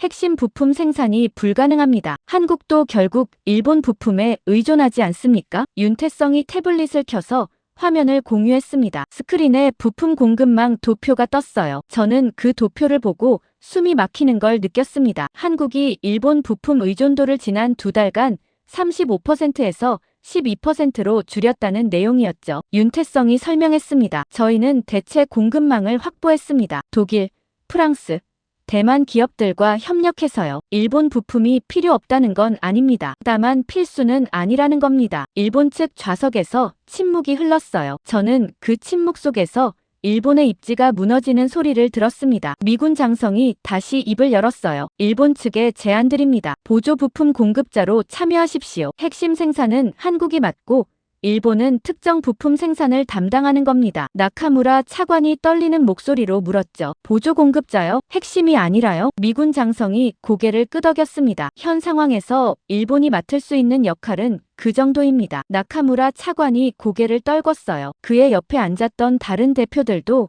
아무 말이 없었죠. 저는 그 광경을 보며 가슴이 무너지는 것 같았습니다. 50년 파트너에서 보조 공급자로 격화되는 순간이었어요. 윤태성이 저를 바라봤습니다. 그러다 조용히 말했죠. 사카모토 심의관님 의견을 들려주십시오. 저는 잠시 망설였어요. 그러나 말해야 했습니다. 받아들여야 합니다. 나카무라 차관이 고개를 번쩍 들었어요. 뭐라고요? 저는 그를 바라보며 대답했죠. 차관님, 지금 거절하면 일본은 아예 배제됩니다. 보조라도 참여해야 나중에 다시 올라갈 기회가 생깁니다. 나카무라 차관이 저를 노려봤습니다. 사카모토 심의관, 당신은 정말 일본 사람이 맞습니까? 저는 그의 시선을 피하지 않았어요. 일본 사람이기 때문에 이렇게 말하는 겁니다. 자존심 때문에 생존을 포기할 순 없습니다. 회의실이 조용해졌습니다. 미군 장성이 나카무라 차관을 바라보며 물었어요. 차관님, 결정해 주십시오. 나카무라 차관이 한참 동안 침묵했습니다. 그러다 천천히 입을 열었죠. 시간을 주십시오. 도쿄와 협의해야 합니다. 미군 장성이 고개를 끄덕였어요. 48시간 드리겠습니다. 그 이후에는 일본 없이 진행합니다. 회의가 끝났습니다. 일본 대표단이 먼저 회의실을 나갔어요. 나카무라 차관이 나가면서 저를 한번 돌아봤지만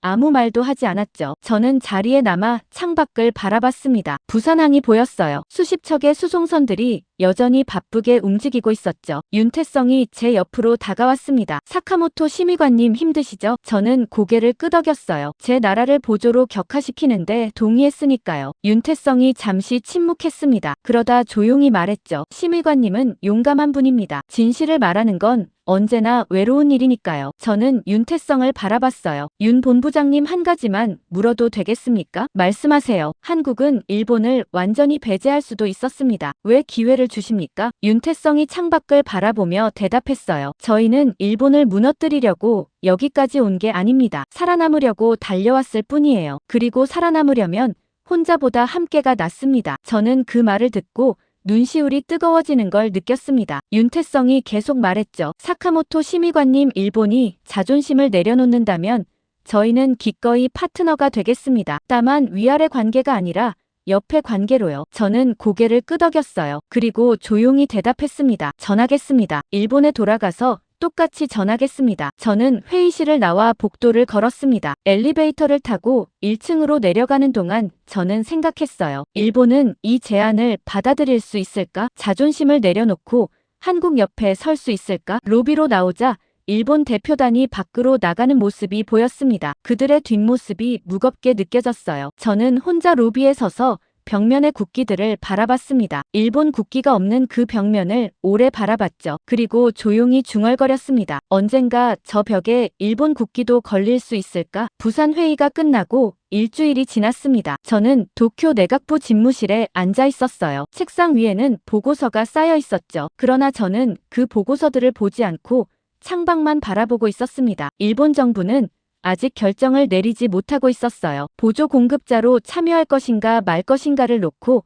내각 전체가 흔들리고 있었죠. 보수 정치권은 굴욕적 제안이라며 거부해야 한다고 주장했고 일부 진보 세력은 현실을 받아들여야 한다고 맞섰습니다. 그 와중에 제 입지는 점점 좁아지고 있었어요. 방산업계는 저를 공개적으로 비난했고 보수 언론은 매일 저를 공격하는 기사를 쏟아냈죠. 핸드폰이 울렸습니다. 이시다였어요. 저는 전화를 받았죠. 사카모토 심의관님, 긴급 상황입니다. 무슨 일입니까? 일본 금융시장이 흔들리고 있습니다. 방산기업 주가가 폭락하고 있어요. 저는 컴퓨터를 켜서 주식시장을 확인했습니다. 미쓰비시중공업 주가가 전날 대비 15% 하락해 있었어요. 가와사키중공업도 12% 떨어져 있었죠. 이시다가 계속 말했습니다. 미국 방산 계약이 한국으로 이동하면서 투자자들이 일본 방산주를 팔고 있습니다. 그리고 총리 지지율도 급락했습니다. 저는 한숨을 내쉬었어요. 예상했던 일이었습니다. 그날 오후 저는 총리실로 호출됐습니다. 기시다 총리가 직접 저를 부른 거였어요. 총리실에 들어서자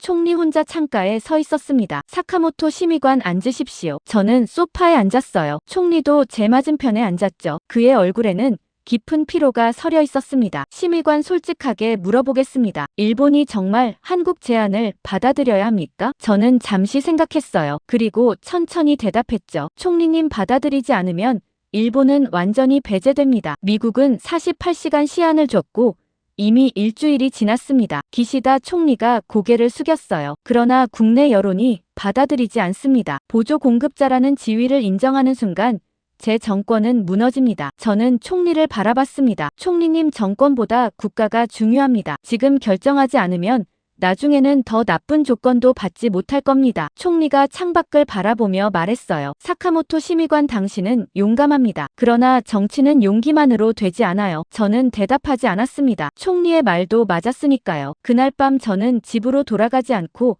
사무실에 남았습니다. 책상 앞에 앉아 지난 몇 주를 돌이켜봤어요. 부산에서 본 광경들이 떠올랐죠. 어둠 속에서 손전등을 켠 채 생산 라인을 지키던 작업자들, 밤새 현장을 지휘하던 윤태성의 모습, 그리고 새벽 안개 속으로 출항하던 수송선들이요. 핸드폰이 울렸습니다. 모르는 번호였어요. 저는 잠시 망설이다 받았죠. 사카모토 심의관님이십니까? 남자 목소리였습니다. 낯익은 목소리였어요. 누구십니까? 정보국 출신 다나카입니다. 기억하십니까? 저는 그 이름을 듣고 몸이 굳었습니다. 다나카는 제가 입부 초기에 함께 일했던 선배였어요. 지금은 은퇴해서 민간 컨설팅 회사를 운영하고 있었죠. 다나카 선배님 무슨 일이십니까? 그의 목소리가 차갑게 변했어요. 사카모토 지금 당장 한국 관련 발언을 멈추십시오. 저는 핸드폰을 꽉 쥐었습니다. 무슨 뜻입니까? 방산업계가 움직이고 있습니다. 당신을 제거하려고요. 제거라니요? 정치적으로요. 당신이 계속 한국 편을 들면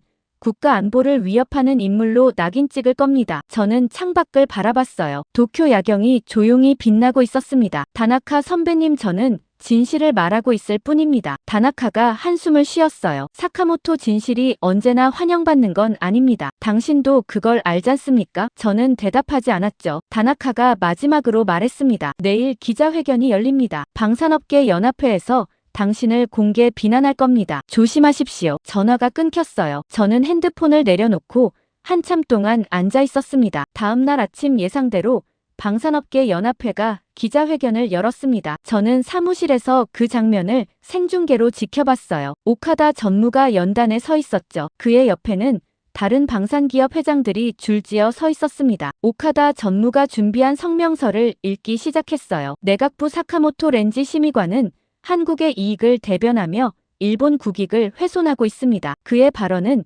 일본 방산업계와 50년 동맹을 무시하는 행위입니다. 저는 그 장면을 보며 아무 감정도 느껴지지 않았습니다. 예상했던 일이었으니까요. 오카다 전무가 계속 말했죠. 우리는 정부에 요구합니다. 사카모토 심의관을 경제안보 담당에서 해임하고 한국과의 굴욕적 협상을 즉각 중단하십시오. 기자들이 질문을 쏟아냈습니다. 저는 화면을 끄고 자리에서 일어났어요. 창밖을 바라봤죠. 사람들이 평소처럼 거리를 오가고 있었습니다. 그들은 몰랐어요. 세계가 바뀌었다는 걸요. 문이 열렸습니다. 이시다가 급히 들어왔어요. 심의관님, 방금 총리실에서 연락 왔습니다. 긴급 면담 요청입니다. 저는 고개를 끄덕이고 그를 따라 나섰습니다. 총리실로 가는 복도를 걸으면서 저는 생각했어요. 이제 끝이구나. 총리실에 들어서자 기시다 총리가 책상 뒤에 앉아 있었습니다. 그의 표정이 평소와 달랐어요. 사카모토 심의관, 방금 방산업계 기자회견 봤습니까? 봤습니다. 총리가 잠시 침묵했어요. 그러다 천천히 입을 열었죠. 심의관, 당신을 경제안보 담당에서 해임할 수 없습니다. 저는 고개를 들었어요. 총리님 말씀이십니까? 당신이 옳았습니다. 일본은 현실을 받아들여야 해요. 방산업계 압력에 굴복하면 일본의 미래는 없습니다. 저는 총리를 바라봤습니다. 그의 눈빛이 달라져 있었어요. 그럼 한국 제안을요? 받아들이겠습니다. 오늘 저녁 미국과 한국에 공식 통보할 겁니다. 일본은 보조 공급자로 참여하겠다고요. 저는 그 말을 듣고 깊게 숨을 들이쉬었습니다. 총리가 자리에서 일어나 창가로 걸어갔어요. 사카모토 심의관, 당신 덕분에 제가 결정할 수 있었습니다. 누군가는 진실을 말해야 했고 당신이 그 역할을 해줬어요. 저는 고개를 숙였죠. 총리님 감사합니다. 총리가 돌아서며 말했습니다. 감사할 건 없습니다. 이제 시작일 뿐이에요. 일본이 다시 올라서려면 먼 길을 가야 합니다. 저는 총리실을 나왔습니다. 복도를 걸으면서 핸드폰을 꺼냈어요. 윤태성에게 문자를 보냈죠. 일본이 참여하기로 결정했습니다. 몇 분 뒤 답장이 왔습니다. 환영합니다. 함께 갑시다. 저는 그 문자를 보며 처음으로 미소를 지었어요. 50년 동맹의 중심에서 보조 공급자로 격화됐지만 그래도 살아남았습니다. 창밖으로 도쿄의 오후 햇살이 비치고 있었어요. 저는 그 햇살을 보며 조용히 중얼거렸습니다. 일본은 기술을 지켰다. 한국은 속도를 만들었다. 그리고 이제 우리는 함께 간다. 일본 정부가 참여 결정을 발표한 다음 날 저는 다시 부산으로 향했습니다. 이번에는 공식 대표단의 일원이었어요. 나카무라 차관이 수석 대표였고 저는 실무 책임자 자격으로 동행했죠. 김해공항에 내렸을 때 한국 측 영접단이 나와 있었습니다. 윤태성이 맨 앞에 서 있었어요. 그는 나카무라 차관과 악수를 나눴고 저에게도 고개를 끄덕였죠. 우리는 곧장 부산항 사령부로 향했습니다. 차 안에서 나카무라 차관이 창밖을 바라보며 말했어요. 사카모토 심의관, 이게 옳은 결정이었을까요? 저는 차관을 바라봤습니다. 옳고 그름의 문제가 아닙니다. 생존의 문제입니다. 차관이 한숨을 쉬었어요. 50년 동맹의 중심에서 보조로 내려오다니 꿈에도 생각 못했습니다. 저는 대답하지 않았죠. 차관의 심정을 이해했으니까요. 사령부 건물에 도착했을 때 저는 로비 벽면을 다시 확인했습니다. 지난번에 없던 일본 국기가 다른 국기들 옆에 걸려 있었어요. 다만 크기가 다른 국기들보다 작았죠. 나카무라 차관도 그 국기를 봤습니다. 그의 얼굴이 굳었어요. 회의실에는 이미 미군 관계자들과 한국 측 인사들이 앉아 있었습니다. 미군 소장이 우리를 맞이했죠. 일본 대표단 환영합니다. 오늘부터 공식 파트너입니다. 나카무라 차관이 자리에 앉으며 말했어요. 장군님, 일본은 최선을 다하겠습니다. 미군 소장이 고개를 끄덕이고 윤태성을 바라봤습니다. 윤 본부장, 일본 측 역할 배정 설명해 주십시오. 윤태성이 자료를 스크린에 띄웠어요. 화면에 생산 분업 구조도가 나타났습니다. 한국이 드론 동체와 최종 조립을 맡고 독일이 엔진 핵심 부품을, 프랑스가 전자 시스템을 담당한다는 내용이었죠. 그리고 맨 아래 일본의 역할이 적혀 있었습니다. 정밀 센서 및 광학 부품 공급이라고요. 나카무라 차관이 화면을 보며 물었습니다. 본부장님, 일본 역할이 이게 전부입니까? 윤태성이 고개를 끄덕였어요. 현재로서는 그렇습니다. 일본 생산 속도가 개선되면 역할을 확대할 수 있습니다. 나카무라 차관의 옆에 앉았던 일본 방산기업 대표가 입을 열었죠. 본부장님, 일본 기술력은 세계 최고 수준입니다. 단순 부품 공급 이상의 역할을 맡아야 합니다. 윤태성이 그를 바라봤습니다. 기술력은 인정합니다. 그러나 지금 필요한 건 속도입니다. 일본이 속도를 증명하면 역할도 늘어납니다. 일본 대표가 더 말하려다 나카무라 차관이 손을 들어 제지했어요. 차관이 윤태성에게 물었죠. 본부장님, 일본이 어떻게 하면 속도를 증명할 수 있습니까? 윤태성이 잠시 생각하더니 대답했습니다. 승인 절차를 간소화하십시오. 한국은 정부 승인 없이도 긴급 생산이 가능합니다. 일본도 그렇게 할 수 있다면 역할이 확대될 겁니다. 나카무라 차관이 고개를 숙였어요. 노력하겠습니다. 회의가 끝나고 저는 윤태성과 함께 복도를 걸었습니다. 그가 저를 바라보며 말했죠. 사카모토 심의관님, 일본 분위기가 어렵죠? 저는 고개를 끄덕였습니다. 많은 사람들이 굴욕이라고 느끼고 있습니다. 윤태성이 멈춰 섰어요. 심의관님, 한 가지만 말씀드리겠습니다. 저희는 일본을 굴욕 주려고 이렇게 한 게 아닙니다. 저는 그를 바라봤죠. 알고 있습니다. 윤태성이 창밖을 가리켰어요. 부산항이 보였습니다. 수송선들이 끝없이 정박해 있었죠. 저기 보이는 배들에 실린 드론들이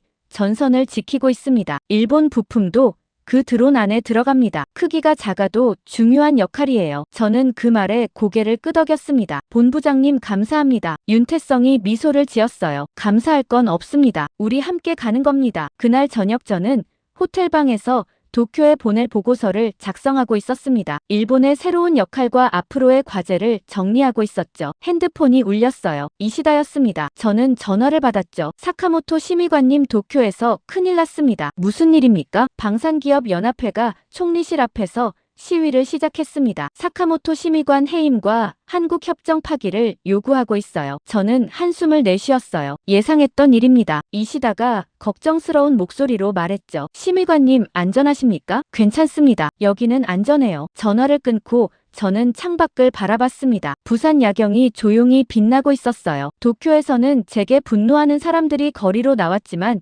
여기 부산에서는 평화로웠죠. 다음 날 아침 저는 윤태성과 함께 부산항 현장을 둘러봤습니다. 생산 라인들이 쉬지 않고 돌아가고 있었어요. 작업자들이 드론을 조립하고 검사하고 포장하는 모습이 보였죠. 윤태성이 한 작업대 앞에서 멈춰 섰습니다. 사카모토 심의관님, 여기 보십시오. 저는 그가 가리키는 곳을 봤어요. 드론 내부에 작은 센서가 장착되어 있었습니다. 이게 일본산 광학 센서입니다. 이 부품이 없으면 드론이 목표물을 정확히 인식할 수 없어요. 저는 그 센서를 자세히 봤습니다. 작았지만 정밀했어요. 윤태성이 계속 말했죠. 일본 기술은 여전히 세계 최고입니다. 다만 이제는 혼자가 아니라 함께 쓰이는 겁니다. 저는 고개를 끄덕였어요. 그 순간 제 핸드폰이 울렸습니다. 나카무라 차관이었죠. 사카모토 심의관, 즉시 사령부로 오십시오. 긴급 상황입니다. 저는 윤태성을 바라봤어요. 그도 무전기로 같은 내용을 전달받은 것 같았죠. 우리는 급히 차를 타고 사령부로 향했습니다. 회의실에 도착하니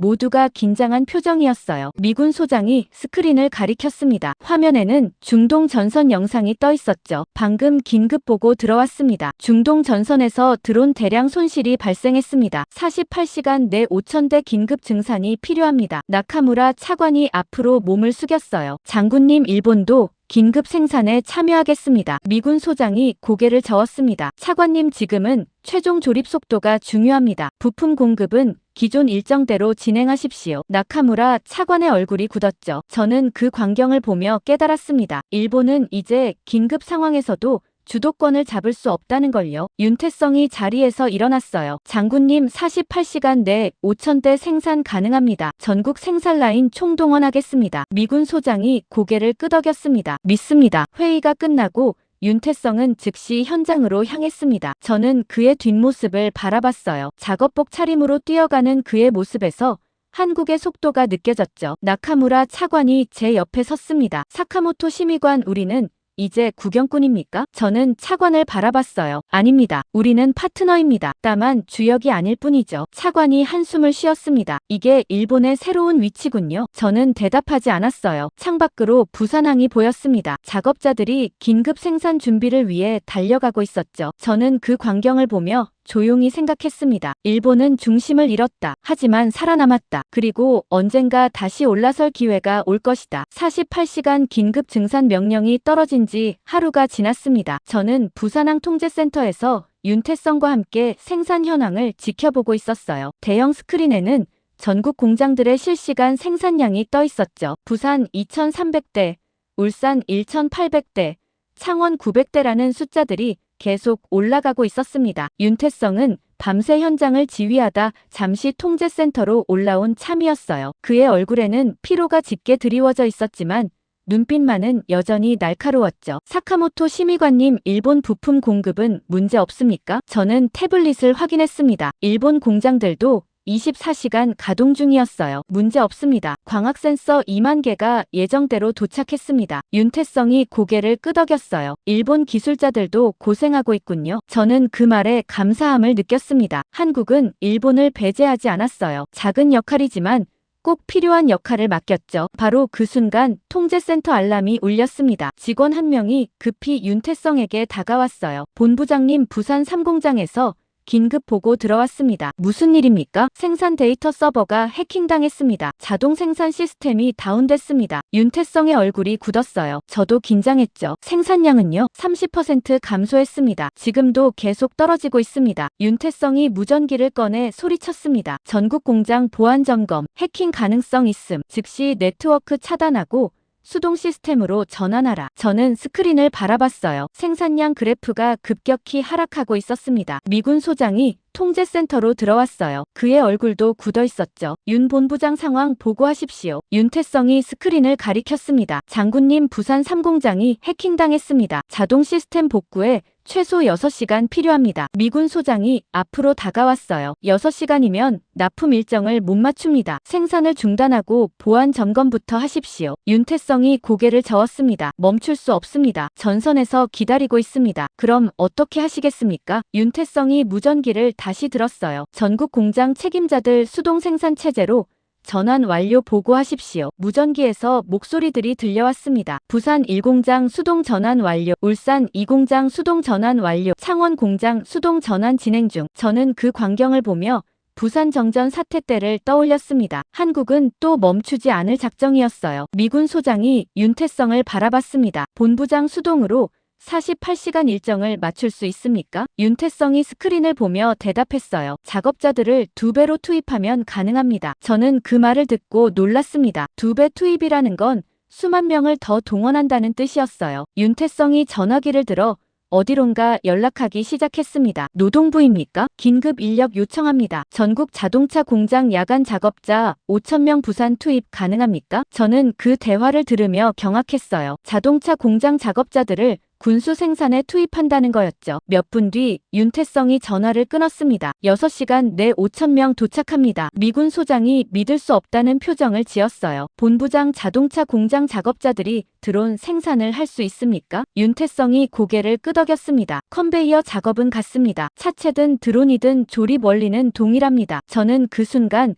한국의 진짜 힘을 깨달았습니다. 산업 전체가 하나의 거대한 생산 시스템으로 연결되어 있었던 거예요. 자동차 공장이 필요하면 군수 공장이 되고 조선소가 필요하면 무인선 제조소가 됐죠. 나카무라 차관이 통제센터로 들어왔습니다. 그도 상황을 보고받은 것 같았어요. 본부장님, 일본도 도울 수 있습니까? 윤태성이 그를 바라봤습니다. 차관님, 일본 부품 공급이 가장 중요합니다. 그것만 차질 없이 진행해 주십시오. 나카무라 차관이 고개를 숙였어요. 알겠습니다. 그날 밤 저는 부산 3공장 현장으로 내려갔습니다. 윤태성도 함께였어요. 공장 안에는 수천 명의 작업자들이 모여 있었죠. 절반은 원래 드론 생산 작업자들이었고 나머지 절반은 자동차 공장에서 급히 온 사람들이었습니다. 윤태성이 작업자들 앞에 섰어요. 그가 확성기를 들고 말했죠. 여러분, 지금 전선에서 우리를 기다리고 있습니다. 48시간 내 5,000대를 만들어야 합니다. 자동 시스템은 다운됐지만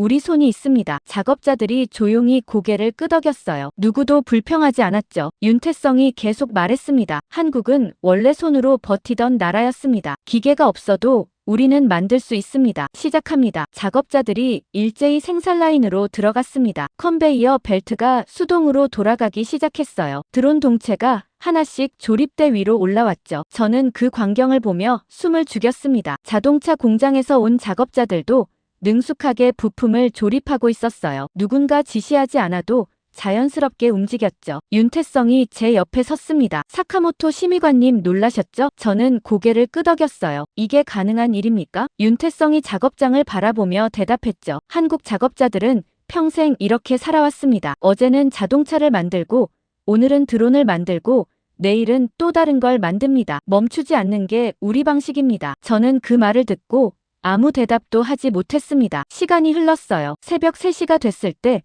생산량은 다시 올라가기 시작했습니다. 통제센터 스크린에 숫자들이 빠르게 증가하고 있었죠. 미군 소장이 스크린을 보며 중얼거렸습니다. 믿을 수 없군요. 수동 생산이 자동 생산보다 빠릅니다. 윤태성이 무전기로 각 공장에 지시를 내리고 있었어요. 그의 목소리는 지쳐 있었지만 흔들리지 않았죠. 나카무라 차관이 저에게 다가왔습니다. 사카모토 심의관 일본은 절대 저렇게 못합니다. 저는 차관을 바라봤어요. 왜 그렇게 생각하십니까? 차관이 작업장을 가리켰습니다. 저 속도로 일하려면 노동법을 전부 어겨야 합니다. 일본에서는 불가능해요. 저는 고개를 저었죠. 차관님, 저들은 법을 어기는 게 아닙니다. 생존하고 있는 겁니다. 차관이 아무 말도 하지 않았어요.